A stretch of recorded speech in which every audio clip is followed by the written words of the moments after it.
Hello बच्चों, देखिए हमारे सामने क्वेश्चन दिया गया है।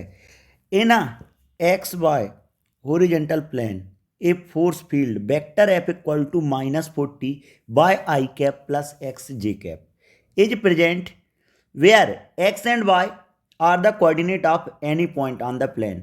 ए smooth rod A B is fix in the plane as shown in figure. ठीक है, आपके पास डायग्राम में क्लियर है। A particle of mass 5 kg is to be release with a velocity in the force field such that it reaches a point B। जिससे कि देखिए यहां से आपके पास एक पार्टिकल है जिसका मास 5 kg है, उसको रिलीज किया गया है और वो कहां पे पहुंच रहा है, पॉइंट बी पर आ रहा है। आपको बताना है find the minimum velocity that must be imparted along the rod at A such that it reaches to B. आपको बताना है ए पॉइंट पर मिनिमम वेलोसिटी कितना देना पड़ेगा जिससे कि ये बी पॉइंट पर पहुंच जाए। अब देखिए यहां पर जो भी कंसेप्ट है, मैं वर्क पावर एनर्जी है तो मैं डायरेक्ट एक ही कंसेप्ट याद रखूंगा कि net work done equal to change in kinetic energy के बराबर होगा। तो पहला काम मैं क्या काम करूंगा, वर्क डन निकालूंगा। तो D W equal to F dot D R vector में ऐसा लिख सकता हूं। क्या मैं यहाँ पे डी आर वैक्टर को लिख सकता हूँ डी एक्स आई कैप प्लस डी वाई जे कैप। क्लियर है, ये मैंने डी आर वैक्टर को लिख दिया। क्या डी डब्ल्यू इक्वल टू आपके पास आ गया -40 by I cap plus X J cap. Clearly दिख रहा है, -40 by I cap plus X J cap. अब डी आर का जैसे मैंने वैल्यू रखा तो डी आर का वैल्यू कितना है, डी एक्स आई कैप प्लस डी वाई जे कैप। अब देखिए आई का आई के साथ जो डॉट प्रोडक्ट होगा वो हो जाएगा 1, आई का जे के साथ डॉट प्रोडक्ट हो जाएगा वो कितना होगा, 0।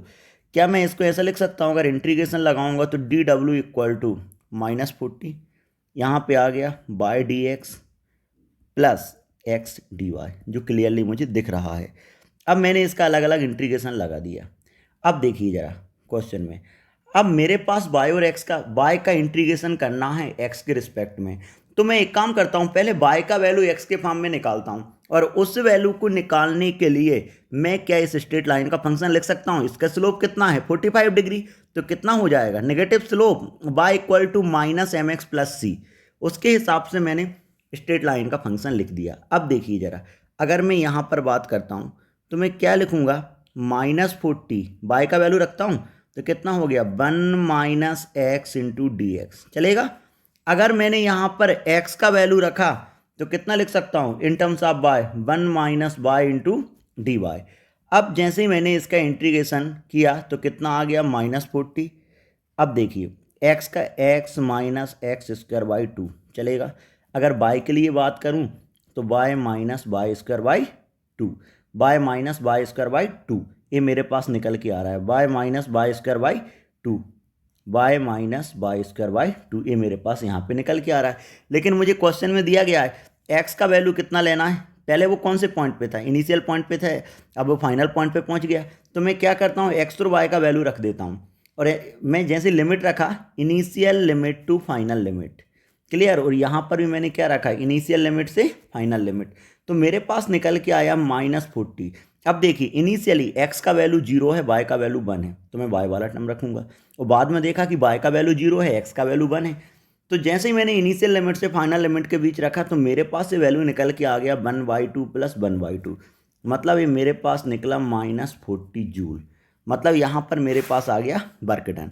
अब मुझे एक चीज़ पता है, work done equal to change in kinetic energy. मैंने वर्क डन निकाल लिया, वर्क डन कितना है -40 joule equal to K final minus K initial. चलेगा।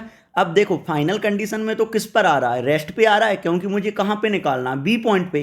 तो बी पॉइंट पर वो आ गया, लेकिन मुझे जो वेलोसिटी निकालना है वो ए पॉइंट का निकालना है। तो क्या लिख सकता हूँ, -40 इक्वल टू -12m भी इनिशियल का स्क्वायर। क्लियर है। अब देखिए यहाँ पर क्वेश्चन है, मुझे m का वैल्यू 5 दिया गया था। ठीक है, तो 5/2 तो अपन डायरेक्ट लिख सकते हैं। यहाँ पे ए 8 टाइम्स कट हो गया, यहाँ कितना आ गया 16 इक्वल टू भी इनिशियल का स्क्वायर। अगर मैं इसका रूट हटाऊंगा तो मेरे पास भी इनिशियल का वैल्यू आ रहा है 4 मीटर पर सेकेंड। अब जैसा ये 4 मीटर पर सेकेंड आया, अब देखिए ये दिए गए ऑप्शन में मेरे पास 4 मीटर पर सेकेंड दिया गया है ऑप्शन नंबर 4 में। Hope you understand the solution. Thank